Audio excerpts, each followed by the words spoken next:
신약에 있는 말씀 사도행전 4장 32절에서 37절 말씀을 우리 함께 보도록 하겠습니다. 제가 가지고 있는 페이지로는 신약 193페이지에 있습니다. 신약 193페이지에 있는 사도행전 4장 32절에서 37절 말씀 다 같이 교독하도록 하겠습니다. 다 찾으신 줄 알고 제가 먼저 32절 말씀 읽겠습니다. 믿는 무리가 한 마음과 한 뜻이 되어 모든 물건을 서로 통용하고 자기 재물을 조금이라도 자기 것이라 하는 이가 하나도 없더라.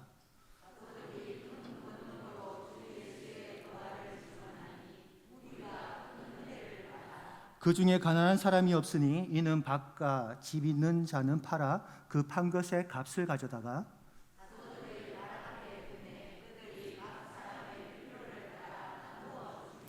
구브로에서 난 레위족 사람이 있으니 이름은 요셉이라. 사도들이 일컬어 바나바라 번역하면 위로의 아들이라 하니 그가 밭이 있음에 팔아 그 값을 가지고 사도들의 발 앞에 두니라. 아멘. 오늘은 사도행전 4장에 있는 말씀을 살펴보도록 하겠습니다. 오늘 설교 제목이 부흥하는 교회의 특징인데요, 제목인 만큼 오늘은 부흥과 관련돼서 한번 본문 말씀을 살펴보도록 하겠습니다. 그 전에 우리가 부흥이라 하면 자연적으로 갖게 되는 고정관념이 있습니다. 그 고정관념이라는 것이 무엇이냐면 부흥을 그저 물리적이고 숫자적인 개념으로 접근하는 경우가 의외로 많다는 사실입니다.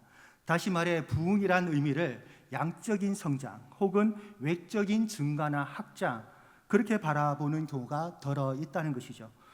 물론 이것이 부흥의 한 단면일 수는 있지만 이런 외적인 모습과 확장이 부흥의 절대적인 조건이 아니라는 것을 우리는 먼저 알고 있어야 합니다. 게다가 부흥이라는 단어를 보게 되면 먼저 영어로 리바이벌이라고 쓰여집니다.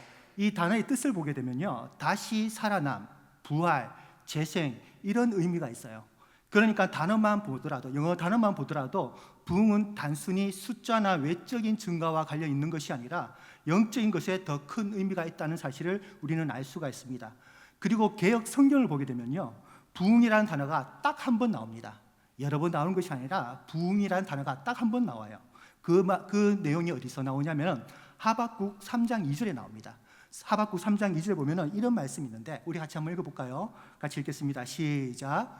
여호와여, 내가 주께 대한 소문을 듣고 놀랐나이다. 여호와여, 주는 주의 일을 이 수년 내에 부흥하게 하옵소서. 부흥이라는 단어가 신구약을 통틀어서 딱 여기 한번 나옵니다. 여기서 부흥이라는 단어는 히브리어로 하야인데요, 이 단어를 직역하면 살다, 살아있다, 생명을 유지시키다, 이런 의미가 있습니다. 이 단어도 보면 역시 그저 외적인 의미보다는 영적인 의미에 더 무게가 실려 있음을 우리는 알 수가 있습니다. 그래서 영국의 마틴 로이드 목사는 이렇게 부흥에 관해서 이렇게 말했습니다.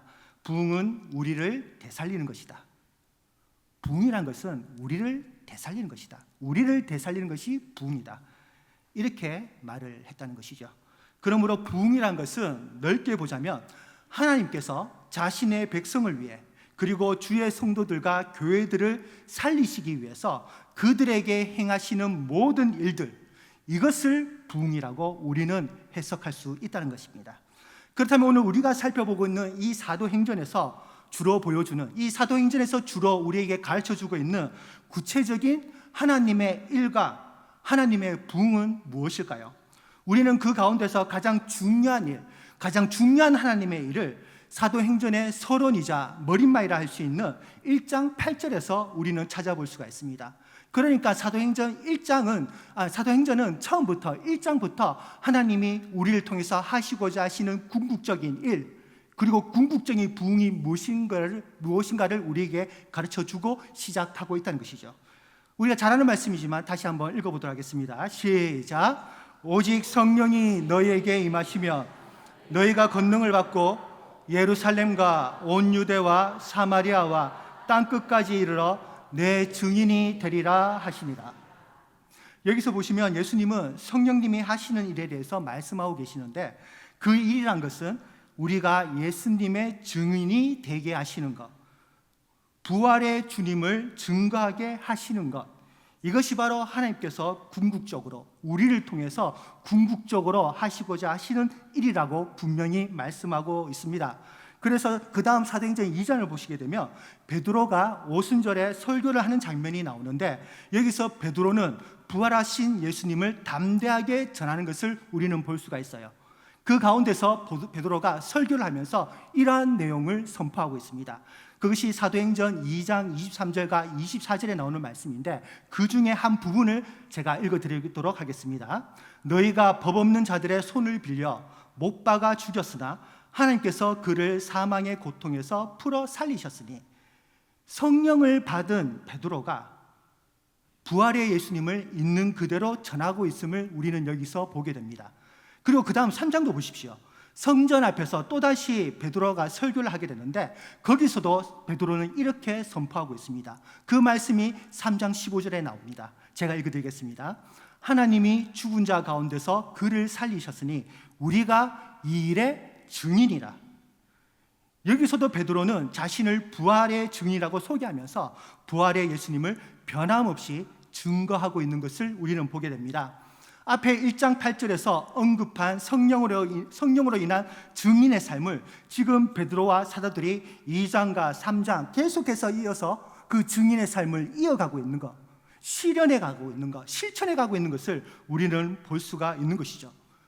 이처럼 하나님께서 성령을 통해 교회와 성도들을 일으키시고 그들을 통해 다양한 역사와 방법으로 부활의 주님을 전하게 하시는 것이 바로 성경이 말하는 부흥이고 또한 하나님의 일이라는 것입니다.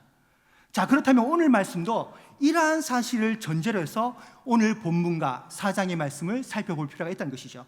특히 오늘 본문에서 주님의 일과 부흥의 의미를 좀 더 깊이 되짚어 보려면 오늘 본문만 보아서는 안 되고요, 4장 전체를 통해 살펴봐야 한다는 겁니다. 먼저 오늘 사도행전 4장은요, 베드로와 요한이 종교 지도자들 앞으로 붙잡혀 가는 일로 내용이 시작됩니다. 예수님이 승천하시고 난 후 초대교회가 처음으로, 아니 본격적으로 핍박과 공격을 받게 되는 내용이 바로 4장의 말씀이죠. 특히 4장 2절을 보시면 베드로와 요한이 왜 붙잡혀갔고 왜 핍박을 당하게 되었는지를 분명히 이렇게 설명하고 있습니다. 4장 2절 우리 같이 읽어보도록 하겠습니다. 시작. 예수 안에 부활이 있다고 백성을 가르치고 전함을 싫어하여. 자, 보시면 4장에서도 여전히 베드로와 사도들이 부활하신 예수님을 증거하고 있는 증인의 삶을 살고 있는 그 모습을 우리는 발견할 수가 있습니다. 결국 베드로와 요한이 여전히 부활하신 예수님을 증거하다가 붙잡혔다는 사실입니다. 심지어 4장 10절을 보시면 베드로가 붙잡힘을 당했음에도 불구하고 이렇게 말했다고 설명합니다. 4장 10절 같이 읽겠습니다. 시작. 너희와 모든 이스라엘 백성들은 알라. 너희가 십자가에 못 박고 하나님이 죽은 자 가운데서 살리신 나사렛 예수 그리스도의 이름으로. 계속해서 사도들이 예수 그리스도의 부활과 복음의 증인으로서 하나님의 일을 감당하고 있음을 우리는 보게 됩니다. 그런데 이렇게 본격적인 핍박과 위험이 몰려오고 있음에도 불구하고 초대교회 성도들이 보여준 여러 가지 모습들은요, 우리들에게 매우 큰 도전을 몇 가지 주고 있습니다. 그 첫 번째 도전이 무엇이냐면 그것이 23절에 나옵니다. 여기에 보시면 베드로와 요한이 종교 지도자들에게 문책을 당하고 나서 쫓겨남을 당합니다. 그리고 나서 이 두 사람이 자신들이 당했던 일들을 예루살렘 교회와 성도들에게 알리게 되죠. 그러자 24절에 바로 이러한 내용이 나오는 것을 보게 됩니다. 제가 읽어드리겠습니다. 그들이 듣고 한 마음으로 하나님께 소리를 높여 이르되. 성도 여러분 잘 보시기 바랍니다. 교회에 대한 핍박이 시작되자 성도들이 한 마음으로 기도를 했다는 것입니다. 여기서 한 마음이란 단어를 잘 기억하고 계시기 바랍니다. 지금 성도들이 핍박과 공격을 당한 것을 보고서도 두려워하거나 도망갈 생각을 하지 않고 바로 그 자리에서 기도를 시작했다는 거예요. 그것도 한 마음으로 말입니다. 억지로가 아니라 한 마음으로. 우리는 여기서 이러한 교회와 성도들의 모습이 바로 부흥의 한 부분이라는 것을 알아야 합니다. 다시 말해 시련과 핍박 속에서도, 여러 가지 시험 속에서도 교회와 성도들이 한 마음으로 기도할 수 있다는 것이 바로 하나님께서 그 교회 가운데 일하고 계시다는 증거이면서도 그 교회가 살아있고 그 공동체가 부흥 가운데 있음을 보여주는 증거라는 것이죠. 그리고 나서 31절을 보시면 성도들이 기도를 끝내자 이런 내용이 이어서 나옵니다. 우리 31절 같이 읽어볼까요? 시작. 빌기를 다하매 모인 곳이 진동하더니 무리가 다 성령이 충만하여 담대히 하나님의 말씀을 전하니라. 여기서 보시면 한 마음으로 기도한 성도들에 대한 하나님의 응답은 크게 두 가지로 나타납니다. 하나는 모인 곳에 물리적인 진동이 일어나는 것이었고, 또 다른 하나는 무리가 다 성령이 충만해지는 것이었어요. 그런데 여기서 우리가 알아야 할 것은 이러한 물리적인 진동과 성령 충만의 목적이 무엇이었는지 우리는 분명히 알아야 한다는 것입니다. 그것은 바로 31절 끝부분에 나옵니다. 31절 마지막을 보시면 성도들이 담대하게 하나님의 말씀을 전했다, 이렇게 나옵니다. 여기서 우리가 알 수 있는 것은 우리의 기도의 목적은 결국 말씀에 대한 증인으로 살아가는 데 있다는 사실입니다. 우리 가운데 무슨 물리적인 진동이 있느냐 없느냐, 그것이 중요한 것이 아니라 내가 항상 성령 충만한 가운데 있느냐 없느냐, 그것이 중요한 것이 아니라 우리가 어떠한 상황 가운데 있든, 우리가 어떠한 형편에 있든 우리가 말씀의 증인으로 살아가고 있느냐, 그것이 바로 핵심이라는 사실입니다. 따라서 오늘 우리가 4장 전체를 통해서 먼저 살펴볼 수 있는 부흥의 의미 혹은 부흥의 특징은 한마디로 여러 가지 상황과 형편 가운데서의 교회의 모습입니다. 오늘 말씀처럼 초대교회는 고난과 핍박 앞에서, 핍박이 시작되면서부터 더욱 하나가 되었습니다. 더욱 기도에 힘썼으며 더욱 서로를 향해 격려하고 협력하였습니다. 그리고 부활과 복음의 증인으로서의 삶을 더욱 담대히 감당하였습니다. 이것이 바로 진정한 부흥의 모습이란 겁니다. 베드로의 설교를 통해서 몇천 명이 회심하고 제자들을 통해서 얼마나 많은 사람들이 교회 안으로 들어왔느냐, 이것은 부차적인 문제이고요. 그 교회가 정말 부흥하고 있는 교회인가, 그 교회가 정말 말씀과 성령 안에서 살아있는 교회인가에 대한 대답은 그 교회가 이런저런 상황 가운데서 어떠한 자세를 취하고 있는가, 특히 시험과 환난 앞에서 어떠한 모습으로 주님과 복음을 따르고 있는가, 여기서 판가름이 갈라진다는 것입니다. 그래서 사도행전의 전체적인 구조도 보시면 사도행전 1장에서부터 7장까지는 사도들이 예루살렘을 중심으로 복음을 증거한 일들을 기록하고 있습니다. 그리고 그 다음 사도행전 8장에서 10장까지는 유대와 사마리아의 복음이 증거되고 있는 내용을 기록하고 있죠. 그렇다면 마지막 13장에서 28장까지는 어디까지 복음이 전해지는 것을 말해주고 있을까요? 질문입니다. 어디까지요? 바로 이방과 땅끝을 향해 복음이 전해지는 내용을 기록하고 있습니다. 1장 8절에 나온 내용이 그대로 성취되고 있다는 것을 보여주는 게 사도행전의 말씀이라는 것입니다. 이처럼 하나님의 말씀대로, 예수 그리스도의 그 예언대로 그 복음이 증거되어지고 있다는 것, 이 사실이 바로 부흥이라는 것입니다. 그래서 사도행전 28장 31절은 이렇게 마무리되는 것을 우리는 볼 수가 있습니다. 사도행전 28장 31절 같이 읽어보도록 하겠습니다. 시작.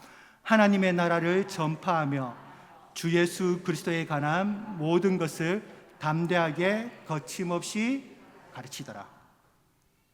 여기서도 담대하게 복음을 전했다라는 것으로 사도행전이 마무리가 되는 것을 우리는 볼 수가 있습니다.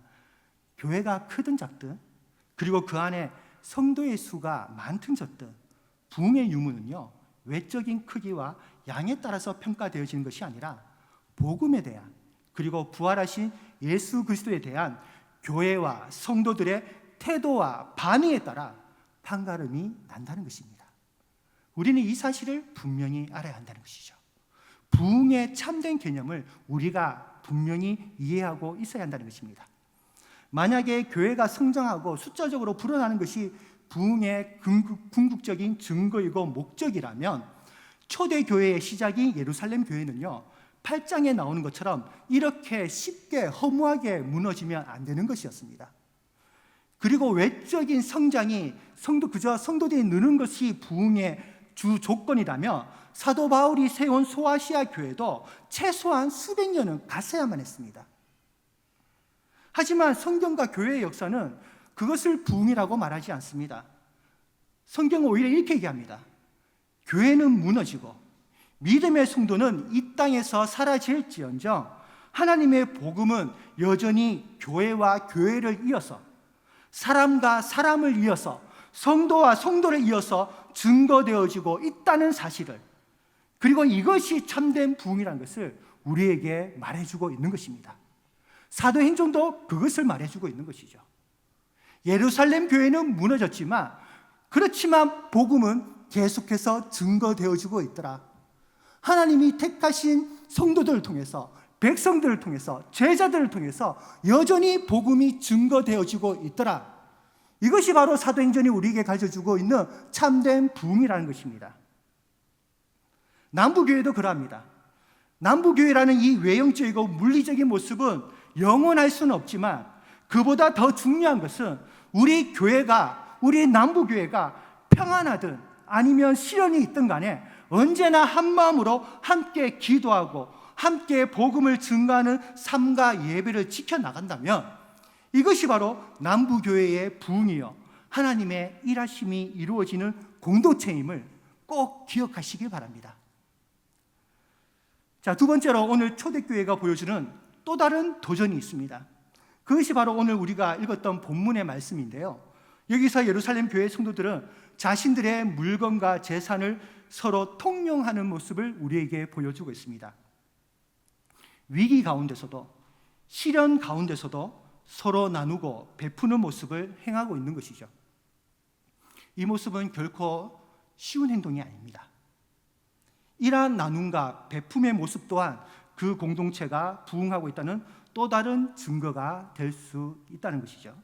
자, 그런데 여기서 우리가 좀 더 살펴봐야 할 것은 34절과 35절을 보시면 서로 물건을 팔고 나눈다는 이 구절들이 문법적으로는요, 미완료 시제로 표현되고 있다는 것입니다. 갑자기 문법 용어를 사용해서 죄송한데요, 여기를 내용을 보시면, 원어를 보시면 이 물건을 팔고 나눈다는 이 구절들이 미완료 시제를 사용하고 있습니다. 왜 미완료 시제를 우리가 알아야 하느냐? 여기서 미완료 시제라는 것은 아직 완료되지 않은 상황을 얘기합니다. 다시 말해 계속 진행되거나 반복되고 있는 것이 미완료 시제라는 것이죠. 그래서 34절에 나오는 그 판 것의 값을 가져다가 라는 말은 그 판 것을 지속적으로 계속 가져오고 있었다, 이런 뜻으로 해석할 수 있고요. 35절에 나오는 필요를 따라 나누어 줌이라 라는 말은 직역하면, 미완료 시제로 해석하면 필요에 따라 나누어지고 있었다는 뜻입니다. 이것은 무슨 뜻이냐면 예루살렘 교회의 모든 성도들이 한꺼번에 자신들의 재산을 다 바친 것이 아니라는 것입니다. 우리는 그냥 요 한글로만 읽으면 모든 성도들이 한꺼번에 모든 재산을 판 것처럼 그렇게 이해할 수 있는데 그게 아니라는 거예요. 필요에 따라 지속적으로 서로의 재산을 나누고 플로잉 했다는 것입니다. 한꺼번에 모두가 재산을 들고 왔다는 게 아니라는 거예요. 교회의 필요에 따라 가난한 사람에 따라서 그 재산을 혹은 일부분 혹은 전 재산을 그렇게 지속적으로 계속적으로 이어서 플로잉을 했다는 겁니다. 나누었다는 것입니다. 그래서 여러분, 특히 2장 45절을 보시면 재산과 소유를 팔아 각 사람의 필요를 따라 나눠준다는 말이 이미 앞에 2장 45절에 나와 있음을 우리는 보게 됩니다. 선생님 한번 생각해 보시기 바랍니다. 만약에 2장에서 모든 성도들이 한꺼번에 재산을 다 바쳤다면 4장에 이 말이 또 나올 수가 없는 것이죠. 왜냐하면 이미 다 바친 재산을 어떻게 또 바친다는 겁니까? 그래서 우리가 이 말씀을 가지고 오해하지 말아야 할 것은 모든 성도들이 한꺼번에 자신의 재산들을 다 바쳤다는 말이 아니라 가난한 자들이 생겨날 때마다 혹은 교회 공동체의 필요에 따라 땅이 있는 자들은 땅을 팔았고 금은 보화가 있는 자들은 그것을 내어놓음으로 인해서 가난한 자들과 교회를 지속적으로 꾸준히 계속해서 섬겼다는 말이 바로 오늘의 말씀입니다. 자, 그런데 저는요, 여기서 좀 더 중요한 사실을 나누고 싶습니다. 우리가 물건을 통용하고 구제와 나눔의 삶을 살아가는 것도 매우 중요하기는 하지만 여기서 우리는 이들이 어떠한 마음으로 이러한 나눔의 삶을 살게 되었는지를 분명히 알고 있어야 한다는 사실입니다. 먼저 32절을 보시면 이들이 물건을 나누기 전에 어떠한 모습이었는지를 이렇게 설명하고 있습니다. 우리 같이 읽어볼까요? 시작. 믿는 무리가 한 마음과 한 뜻이 되어. 이 말이 참 중요합니다. 초대교회 성도들에게는 이러한 일치된 마음과 하나된 믿음이 있었다는 사실입니다. 좀 전에 제가 기도할 때 한 마음으로 기도했다는 거 기억하라고 말씀드렸죠. 앞에서 4장 앞부분에 보면 성도들이 기도할 때도 한 마음으로 기도했다고 얘기하고 있고, 오늘 하반부에 이들이 물건을 통용할 때에도 한 마음으로 나누었다고 얘기하고 있습니다. 한 마음을 강조하고 있다는 것이죠. 그저 나누는 것이 중요한 것이 아니라 성령과 말씀 안에서 한 마음 한 뜻으로 교회를 섬기고 함께 나누었다는 것이 참으로 중요하다는 것입니다. 그리고 여기서 한 마음과 한 뜻으로 나누었다는 것은 다르게 표현해서 서로에 대한 신뢰와 믿음이 있었다는 뜻입니다. 성도와 성도가, 그리고 성도와 교회 지도자가 서로 믿고 서로 신뢰하는 마음이 확고했기 때문에 이러한 나눔의, 놀라운 나눔의 역사가 나타날 수 있었다는 뜻입니다. 교회를 옮기면서 사역하다 보면요, 여러 가지 공통적인 질문들을 한 번씩 받을 때가 있습니다. 그 공통적인 질문 중에 하나가 꼭 나오는 질문이 뭐냐면은 바로 11조에 관한 질문입니다. 꼭 11조에 대해서 누군가가 이렇게 한 번씩 질문을 던지죠. 11조를 꼭 내야 하느냐? 11조는 구약의 패러다임이 아니냐? 예수님이나 사도들이 언제 11조를 내라고 말씀하셨느냐?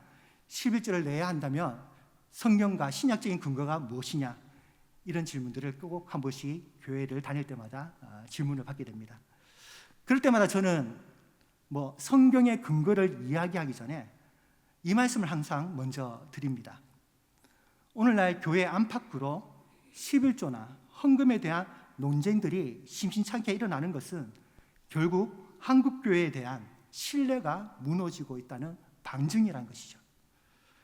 한국교회가 헌금을 잘못 사용하고 있고 정직하고 투명하게 사용하고 있다는 생각을 갖지 못하기 때문에 이런 담론이 자꾸 나타나더라는 것입니다. 이것은 결국 믿는 무리가, 믿는 성도들이 한 마음과 한 뜻을 이루지 못하고 있다는 반증이란 것입니다. 성도 여러분, 오늘 본문의 주제는요, 재물을 바치고 물건을 서로 통용하는 데 있지 않습니다. 한 교회가, 그리고 한 공동체가 성령 안에서 한 마음 한 뜻으로 교회와 하나님을 섬기고 있는지, 그것을 우리에게 묻고 있는 거예요. 너희들이 교회에 헌금을 얼마나 많이 하느냐? 네가 지금 당장이라도 재산을 다 교회를 위해서, 하나님을 나라를 위해서 팔 수 있느냐? 그걸 묻는 질문이 아니라는 것이죠. 너희 교회가, 지금 너희 한국교회가, 지금 너희 남부교회가 한마음 한뜻으로 기도하고 한마음 한뜻으로 서로 나누고 있느냐? 서로 섬기고 있느냐? 그것을 묻고 있다는 것입니다. 그래서 그 다음 5장에 나오는 내용과 사건이 뭔지 아십니까? 우리가 잘 아는 바로 아나니아와 삽비라 사건입니다. 잘 아시는 대로 이 부부가 자신들이 바칠 헌금을 부분적으로 떼어내고 일부만 바친 사건을 다룬 내용이죠. 그런데 이 사건은 어떤 부부가 그저 재산을 다 바치지 않아서 하나님께서 거기에 대한 징벌을 내리신 사건으로 그렇게 보시면 안 됩니다. 5장에 나오는 아나니아와 삽비라 사건은 4장의 말씀과 연결해서 봐야 하는 말씀이에요. 좀 전에도 말씀드렸지만 지금 초대교회는 본격적으로 핍박이 시작되었습니다. 매우 중요하고 위험한 시기를 겪기 시작한 것이죠.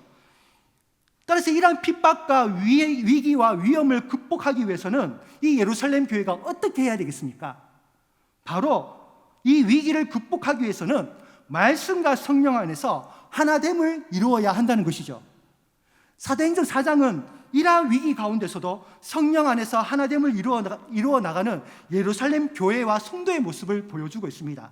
그런데 갑자기 5장에 가서는 아나니아와 삽비라의 사건이 나타납니다.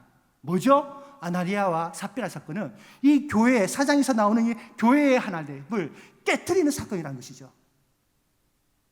성령 안에서 서로 의지하고 신뢰해야 하는데 거짓을 행함으로 교회 안의 신뢰를 깨트리고 시험에 빠뜨리는 행동을 하더라는 것입니다. 그래서 베드로가 남편 아나니아와 아내 삽비라에게 죽기 전에 각각 하는 말이 이렇습니다. 보시면 5장 3절에 보면은 아나니아에게 이렇게 얘기합니다. 네가 성령을 속였다. 그리고 그 다음에 삽비라에게는 이렇게 얘기합니다. 네가 성령을 시험했다. 아나니아와 삽비라가 죽은 이유는 바로 여기에 있습니다. 4장에서 하나됨을 이루었던 이 예루살렘 공동체를 아나니아와 삽비라가 거짓말로 이 하나됨을 깨뜨렸다는 거예요. 그러면 안 된다는 겁니다. 재물에 대한 얘기가 아니에요. 재물을 얼마나 바치느냐, 드리느냐, 그게 아니라는 것입니다. 너희들이 교회 공동체 가운데, 하나님의 공동체 가운데, 예수 그리스도께서 피로 값주고 사신 이 공동체 가운데 너희가 진실되게 한 마음과 한 뜻으로 말씀 안에서 하나됨을 누리려고 노력하느냐, 지금 그것을 묻고 있다는 것 말입니다.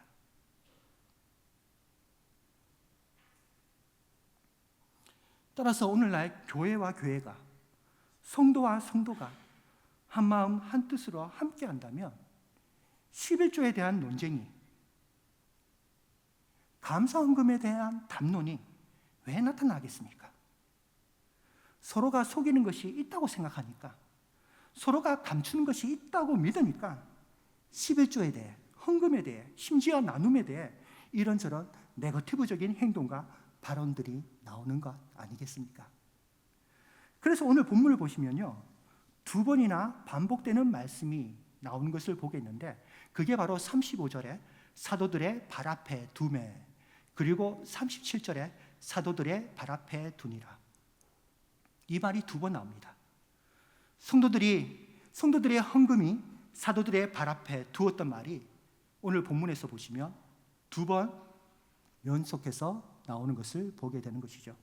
이 내용은요, 당시 사도들의 영적 권위를 뜻하는 말이기도 하지만 이것을 풀어서 살펴보게 되면 그만큼 사도들에 대한 성도들의 신뢰와 믿음이 매우 컸다는 것입니다.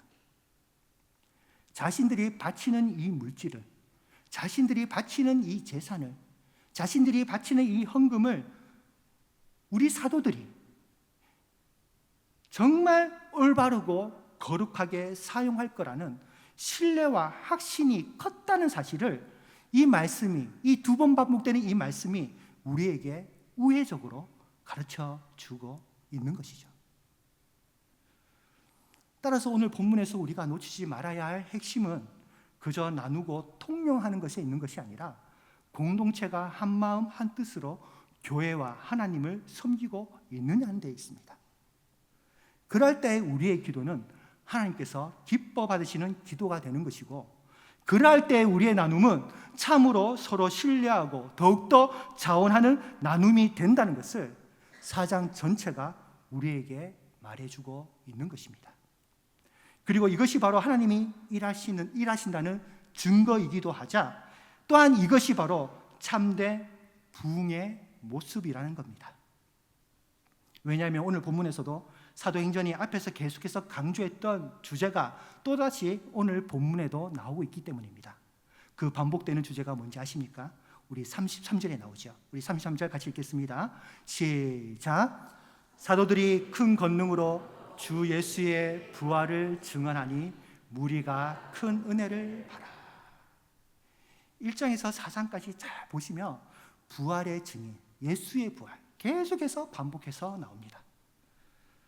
앞에서 언급했던 초대교회가 핍박 가운데서 기도했던 이유가 바로 부활하신 예수님 때문이었다면, 오늘 본문에 나타난 성도들의 자원하는 나눔과 구제도 결국 부활하신 예수님 때문이었다는 사실을 우리에게 분명히 보여주고 있는 것이죠.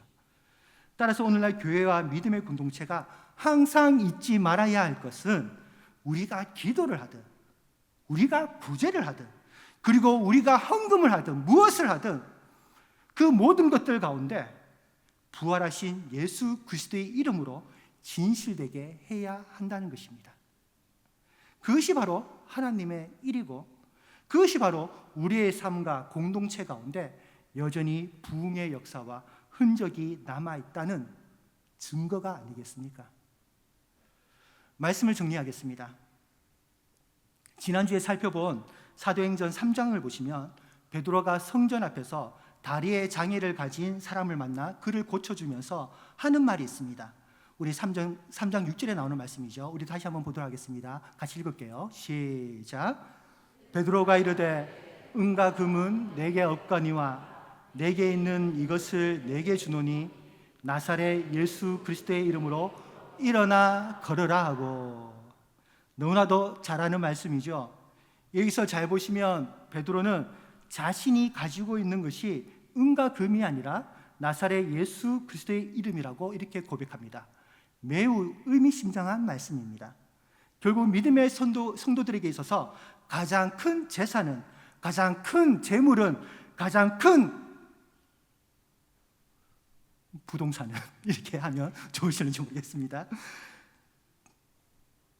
가장 귀한 것은 세상의 금은보화가 아니라 바로 예수 그리스도, 그분의 이름과 그분이 우리에게 주신 말씀이라는 겁니다. 그렇다면 오늘 말씀이 우리에게 가르쳐주는 부흥이란 무엇이겠습니까?